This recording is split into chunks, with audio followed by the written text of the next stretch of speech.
Hello everyone and welcome back to my channel. My name is Luna Crossings and in today's video I am doing lots of waterscaping to create some wetlands. If you want to see more videos from me, please consider liking, commenting, and subscribing. And with that, let's get this build started. So this is the area that we're working with. This is the lookout to my floating neighborhood. You can build this anywhere you want, but I definitely recommend doing it on the 3rd level since you can't decorate cliffs on this level and you're pretty much stuck with waterscaping. I also have some grown-in weeds and tree stumps where I know I want them, and a bridge. So basically the waterscaping is just going to be a series of rivers connecting and winding throughout the area. The first one here I'm doing is just straight across so that the bridge is connected to these rivers, and then I'm going to be doing some cutouts here and there to put some plants, bushes, you know, things like that. I also wanted to make this area cohesive with the builds surrounding it, so I'm adding waterfalls going off the cliffs. My biggest advice is to cut out the areas that you want the rivers to go and shape them from there. Because I already built this area, because I had to redo it and refilm, I already had a solid idea of what I wanted to do. You can do any types of shapes you want, just have fun with it and see how it turns out. So for me, I wanted a bunch of areas where you can hop across instead of like a bridge. So I'm making some keyhole type shapes up front. I'm usually not a fan of leaving waterscaping squared off, but in this case I think it's okay and it looks natural because of the waterscaping surrounding it, and it also indicates even more where, if you're visiting the island, where to hop across. My goal though for most of this build is to round the edges and make it look pretty natural, and since there aren't many perfectly square bridges in nature, I mostly round my rivers. I gave this trick in one of my earlier videos, I'm not sure which one, and I hope I can explain it a bit better eventually because I know it was quite confusing. I focus a lot on making my rivers asymmetrical. I'll cut out 2 pieces here, 3 pieces here. I'm going to be doing a terraforming 101 video once I'm done with this island, which I actually am getting pretty close to finishing this island. But hopefully that can explain it a bit better and show some examples of what I mean.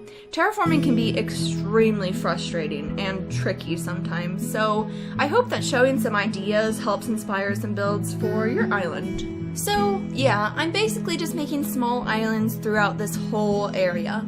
Another tip that I had is to create hexagons. I feel as though this shape is the most natural.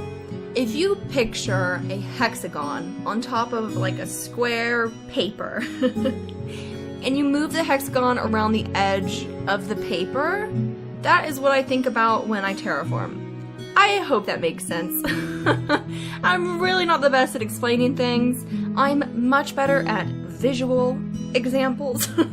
So I hope you get what I mean, or at least can see what I mean. There was also this area on the far right that I decided I wanted to end up extending, so I just adjusted that and added, yet again, another hexagon on the end where you can hop across. When I'm making these smaller islands as well, I keep note if I want to add trees on them or not, so I can make sure that there's enough room for the trees. In general, I think this is a really fun build because of how creative and original you can get with the terraforming. If you're doing this on the 1st or 2nd levels, you can add a cliff on top of an island like I did in my nature trail video. If you haven't seen that video, you should check it out if you like this build because the terraforming is quite similar. I've really been enjoying doing these types of really large builds on this island, but yeah, I'm just finishing up this last little area and here's the completed terraforming.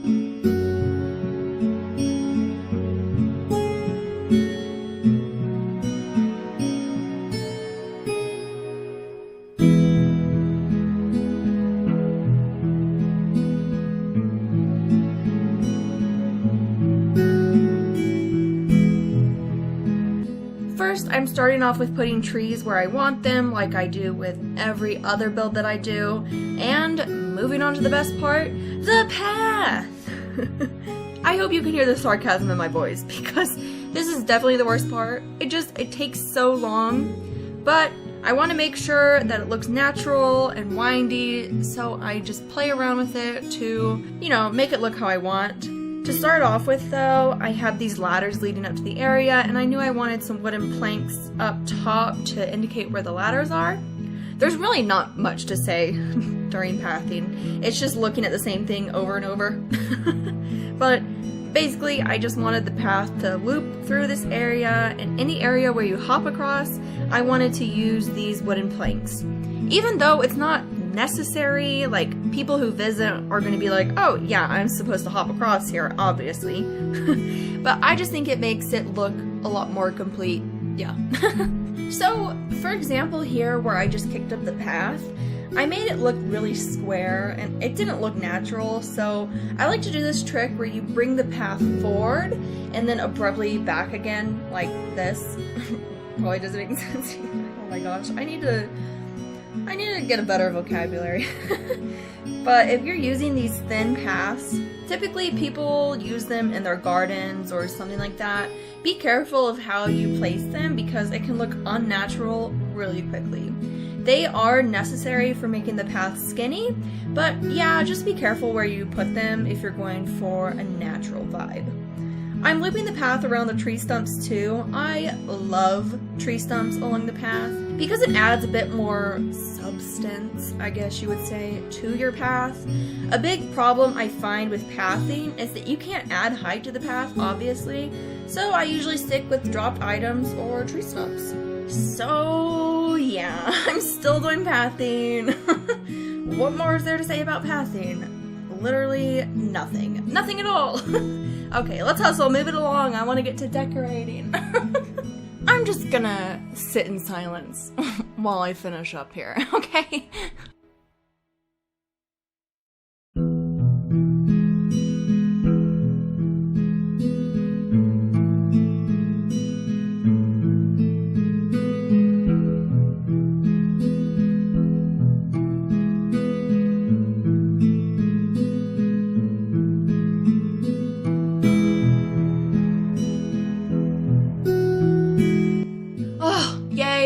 Finally! Okay, here is the completed path, and now I'm gonna start decorating. So I'm starting in the front with this gorgeous dirt code with some rocks in it. Oh, I love this code. And putting a wooden bucket on top of it. And on the other side, I am putting the dreaded locust model, okay? But they unfortunately look good on a forest core island, even if they are monsters, okay? They're green monsters and they match the theme, okay? That's what matters. And I didn't realize that it didn't record, by the way. This video has been an absolute disaster for me. But I just put some bushes around. I'm also going to be adding some decayed trees here and there. Y'all know how much I love my decayed trees. And now I'm just adding some pathing here to make a laundry/bath area because obviously when you walk through wetlands, it's a guarantee you'll run into a wild laundry area. This is a huge problem I have with this island, is that if I tried to make it as realistic as possible, which I originally wanted to do, I realized I could barely use any items. So I had to give up that dream and do what I had to do. That's my issue with forest core, is that a lot of what's on my island, you obviously wouldn't see in the forest, and that bugs me, but it's okay. It's okay. But yeah, anyways, I'm adding this mossy square bathtub and some clotheslines. I'm also filling in this area more with, you guessed it, a decayed tree. What else would go in a 2x2 square besides a decayed tree? I mean, come on, it's unfathomable to me. Also, if you visit my island, by the way, have a fun time walking around. I have always chosen aesthetic over functionality, and it's all cute and all for pictures until you actually have to walk around and you're just running into everything. But anyways, always sidetracked, I swear. I knew I wanted to add a pine tree somewhere in this build, so I put it in this big spot here. I really like the stones and bark on these. The leaves bother me, but we'll pretend we didn't see that. So I'm just adding some items around, as you can see, and one of my favorite combos, the mush log and flat mushroom, oh, so cute. And right here I wanted a lookout area, so I added this signpost to show that this is a lookout area because you don't really have a good view of the neighborhood without like a lookout point. And I offset it with a signpost on the other side of the bridge. I like symmetry sometimes, but not most. Ugh, I'm so behind in the voiceover because I keep blathering, but y'all can see what I'm doing, okay? I try my hardest. I mean, there's not too much to say. I'm just adding some items around, like the decoy duck, of course. And since you can't put items on either side of the bridge, I make sure to always put codes there. So I put this nest code near the duck and this paw print code on the other side. I'm also adding a hay bed in front of this stump and some log stakes next to it. I usually work in rules of 3, but that's not always the case. Sometimes I do 2 for, you know, it depends on the case. On that note too, I always count the flowers, the grown-in crops, or the blooming bushes as 3. So I am super careful about where I place these, and I try to add them strategically. But yeah, on this little island I'm adding a simple well and some tin buckets, and I try my hardest to pay attention to detail on my island, so I make sure that the handles on the buckets are facing either away or towards each other, but I never really would face them in the same direction. It just looks more natural if they're like cattywampus. I also went across and just decorated this small area that's complete and added another beehive. And now I'm moving on to this lookout area, so I'm just adding some bricks and the wooden planks leading up to the lookout.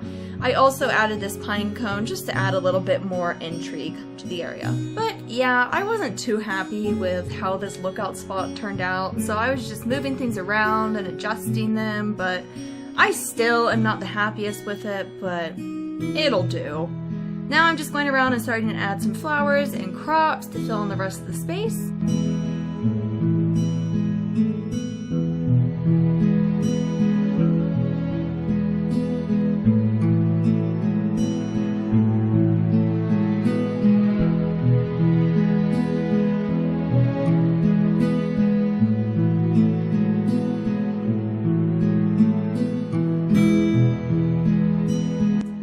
Across on this island, I'm using the crack code, one of my favorite, most useful codes, and adding the spooky scarecrow.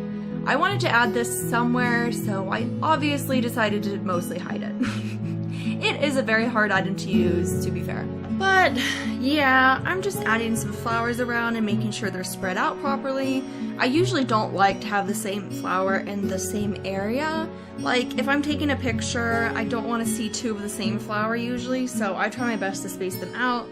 And over on this island, I'm just adding some fencing, pumpkins, a wasp nest, and the stacked bag customized to this fertilizer code. And on the other island, I'm adding a watering can and a decayed tree, of course. If there isn't enough room on the island that you built, you can always add a decayed tree to add the height that you're looking for. I also am adding a plumeria bush. I discussed this in another one of my videos, but if I use these blooming bushes, I don't want anything in front of it unless it's a weed or something very small that doesn't cover any of the bush, because it can look really crowded if you start to put like flowers or items in front of it, so I try to avoid that. I also forgot to stump my trees, so I'm just going around and doing that really quick. As y'all know, I like to add dirt patches under the saplings because I think they're so skinny that it looks like empty space if you don't do this, so I alternate between light and dark dirt. I'm also terraforming here to add the plumeria bush on this little area, and across by the bridge I needed to add some dirt patches, so I had to access these areas. I couldn't just jump on them and place my items.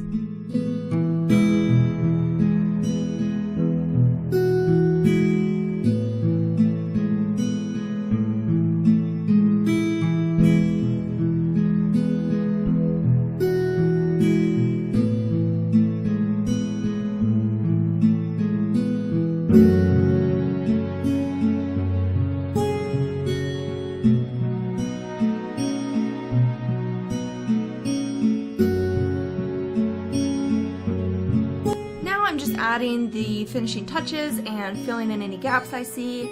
I also added this branches code, of course, and added a stick on top of it. This has been one of my favorite things to do on this island. The twigs laying around a forest core island are definitely a nice touch and make it look a lot more realistic.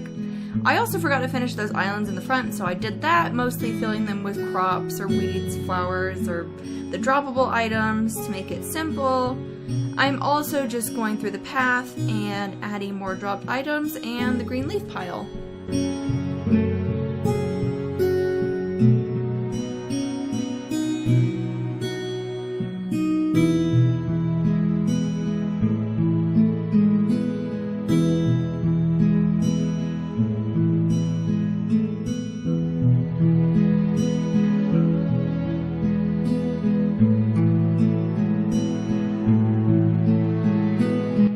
This area is completely finished.